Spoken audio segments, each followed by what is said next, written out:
భద్రాద్రి జిల్లా పాల్వంచలో నూతనంగా నిర్మించిన ప్రెస్ క్లబ్ను మంత్రి పొంగులేటి శ్రీనివాసరెడ్డి ప్రారంభించారు. గత ప్రభుత్వంలో విలేకరులకు స్వేచ్ఛ లేదని, విలేకరులకు సమస్యలు కష్టాలు తీర్చలేదని ఆరోపించారు.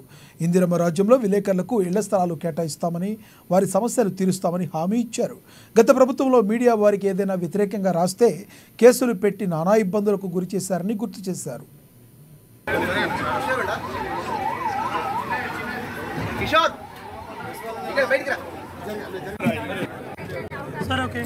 అందరికీ అక్రిడిటేషన్ సిస్టమ్ ఇవన్నీ చేపట్టాల్సినటువంటి అవసరం ఉంది.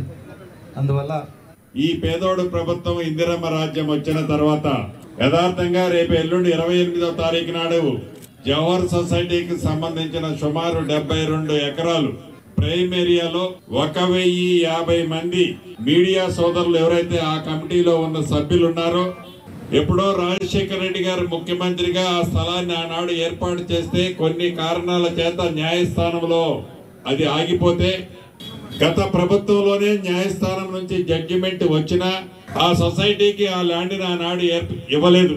ఈనాడు పెద్దల రేవంత్ రెడ్డి గారు ముఖ్యమంత్రిగా, ఈ శాఖ మంత్రిగా నేను వచ్చిన తర్వాత ఆ 72 ఎకరాల భూమిని యథార్థంగా ఎల్లుండి 28వ తారీఖు నాడు ఒక పెద్ద బహిరంగ సభ పెట్టి దాంట్లో ఇద్దాం అనుకున్నాం. కానీ ఇంకో 2-3 రోజులలో లేట్ అయ్యేటట్టుంది. వేరే పని ఉండటం వల్ల ఆ ప్రోగ్రామ్ ఇంకొక 2-3 రోజులు పోస్ట్ పోన్ చేసుకుంటున్నాం.